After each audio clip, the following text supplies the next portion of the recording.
pessoal, estamos começando mais um encontro virtual com a língua portuguesa. Vamos preparar o nosso material? Então, corre lá, pega o seu livro, seu caderno, sua borracha, se prepare no seu cantinho bem acomodado, que nós vamos começar o nosso encontro. E vamos começar lendo um texto bem bacana. Eu vou ler daqui e você acompanha esse texto daí, tá certo?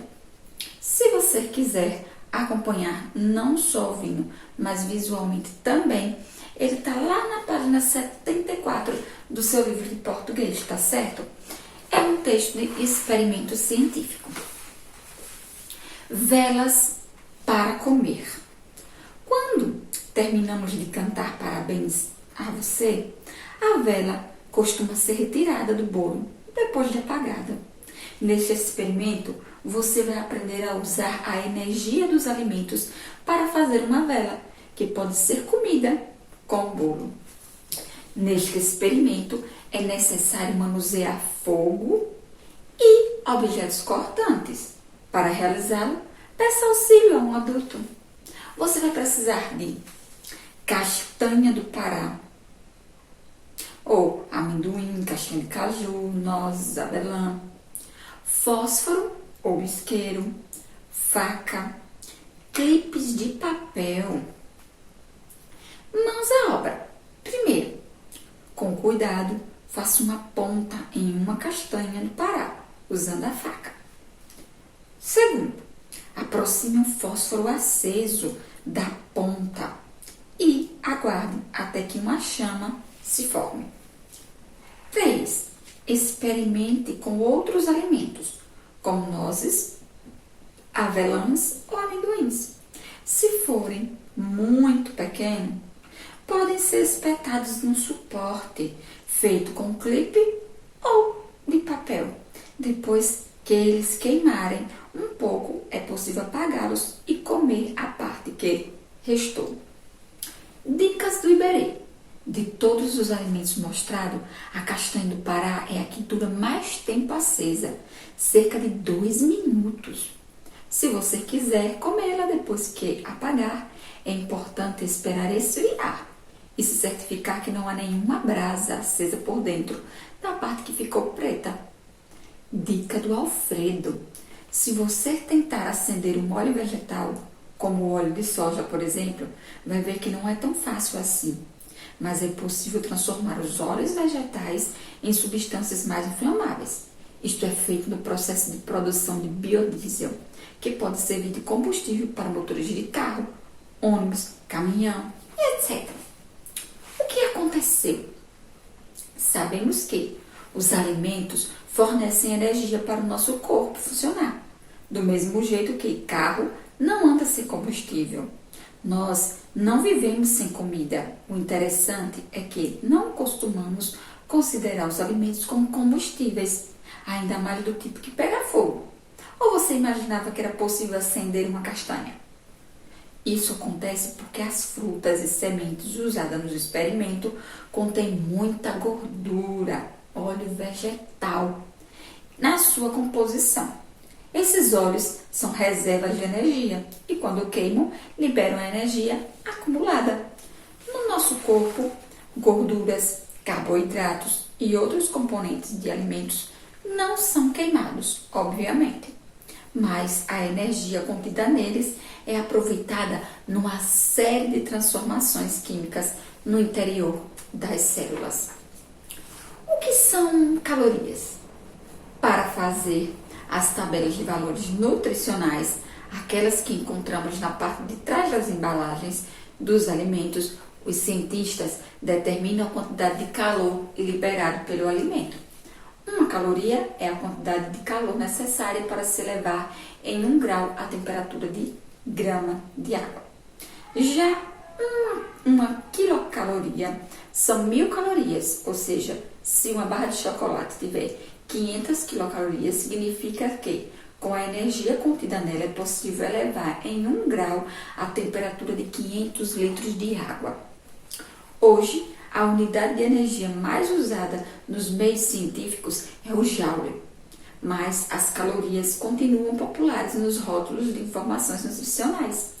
A ideia por trás dessas tabelas é a de que você pode se planejar para consumir aproximadamente a quantidade de alimentos que forneça a energia que você vai utilizar. Se você come mais do que queima, a energia acaba sendo armazenada e você ganha peso. É claro que cada pessoa vai ter uma necessidade diferente. Dependendo da sua atividade física, então você pode comer as suas castanhas sem problemas. Basta compensar com um exercício depois. E aí, gostou de conhecer um texto científico? Gostou mesmo? Esse trata de quê mesmo? Da energia liberada pelos alimentos, isso mesmo. O título do texto é Velas para Comer, mas do que ele trata é a energia que é liberada pelos alimentos, tá certo? Cada alimento tem uma quantidade de energia que é liberada. No experimento que foi transcrito aí nesse texto, foi nos demonstrado no texto, ele contribui para a preservação da natureza? Experimento?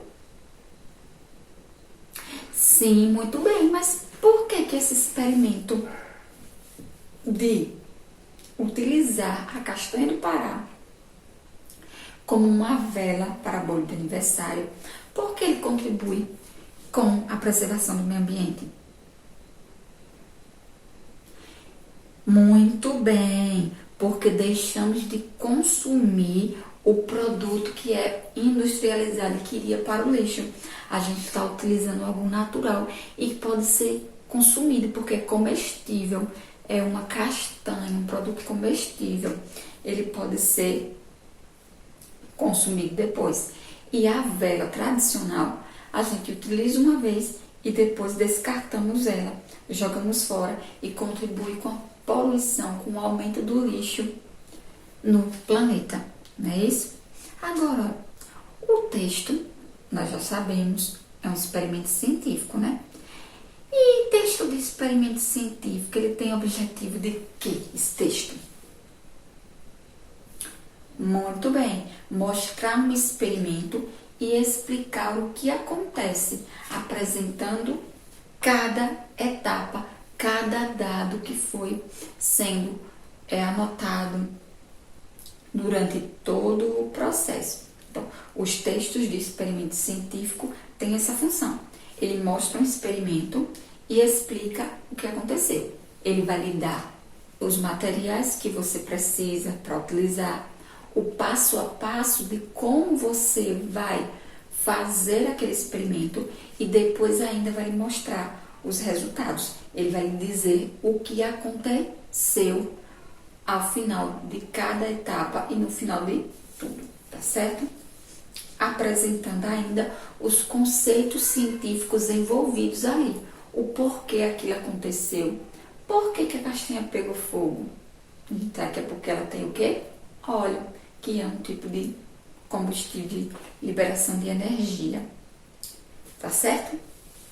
Agora, durante o texto, vocês que acompanharam ele aí na página 170, na página 74, 75, 76, vocês perceberam que eles têm o quê? Imagens. Qual é a função dessas imagens aí no texto?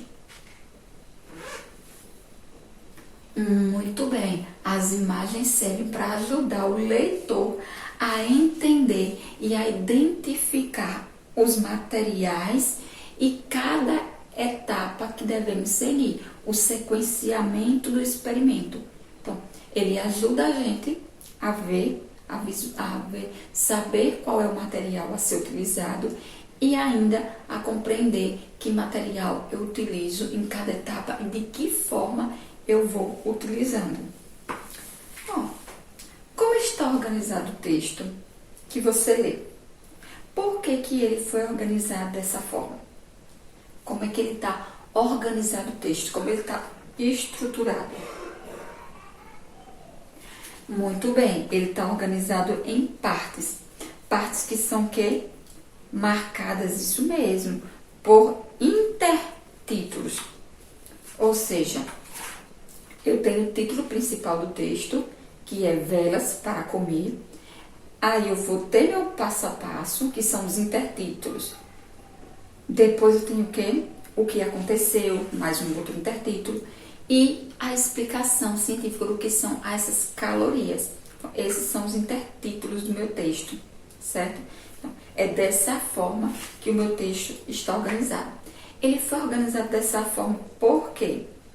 Para facilitar a leitura, para que o leitor compreendesse cada etapa do processo, os porquês que aquilo aconteceu, tá certo? Tirasse curiosidades, tivesse dicas e tudo isso ficasse bem claro para quem estivesse lendo o texto, tá certo? Gostaram? Gostaram de ver esse texto aí? Muito bem. Agora que vocês... Vamos ver aqui uma palavrinha que apareceu no nosso texto, que foi amendoim.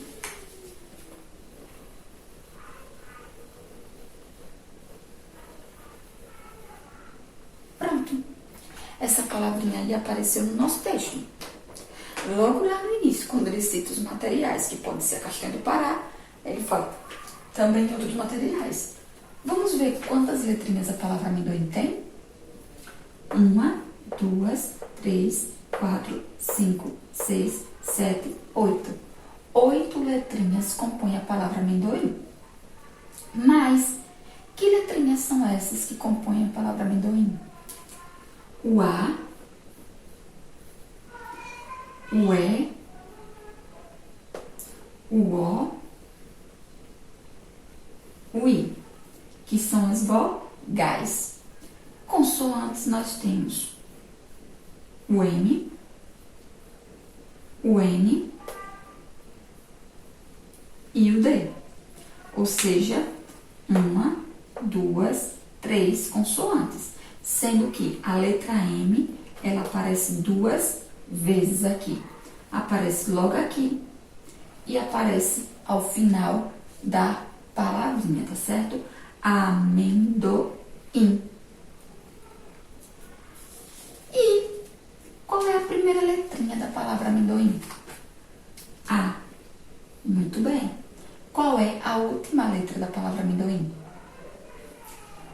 M. Muito bem. A palavrinha amendoim inicia com a letra A e finaliza com a letra M.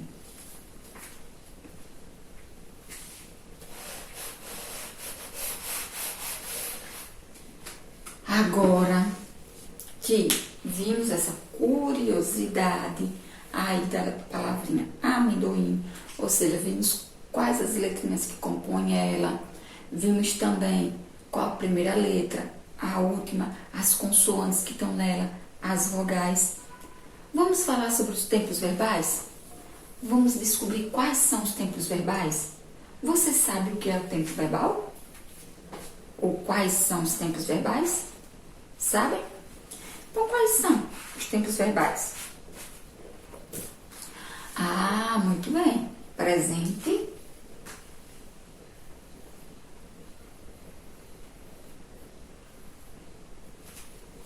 o que é o presente? Isso é o que está acontecendo agora. Qual é o outro? Passado,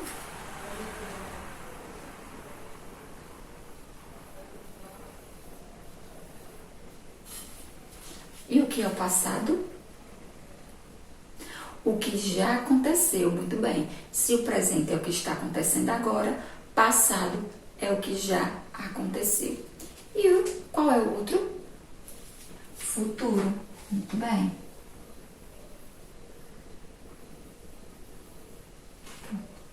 Esses são os tempos verbais: presente, passado e futuro. Como é que eu conjugo um verbo no presente?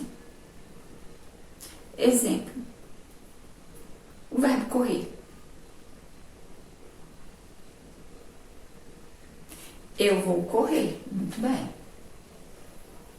Eu vou.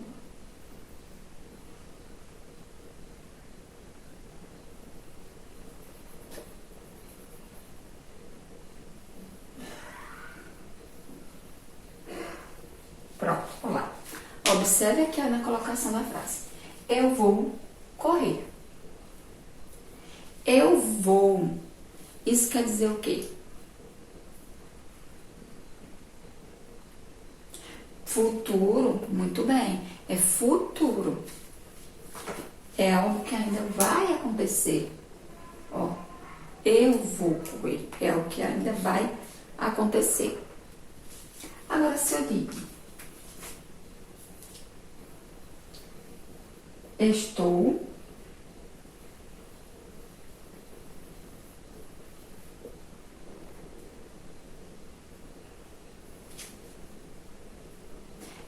estou correndo. O que é agora? Muito bem. Presente. Agora, se eu digo eu corri.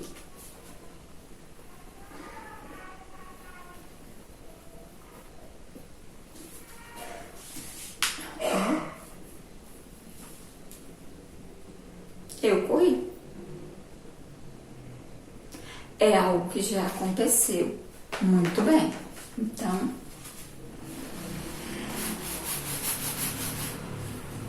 o presente é o que está acontecendo. Passado é o que já aconteceu. Futuro é o que ainda vai acontecer. Eu ainda irei praticar a ação. Eu já pratiquei a ação. Presente, eu estou praticando a ação, certo? Agora vamos ver aqui um exercício para você fazer em casa. Página 77, certo? Seu livro de português, coloca ele na página 77 e responda lá as questõezinhas que estão nessa página, certo? Conto virtual de hoje ficando por aqui, mas eu espero vocês nos próximos, tá certo? Beijos virtuais e até!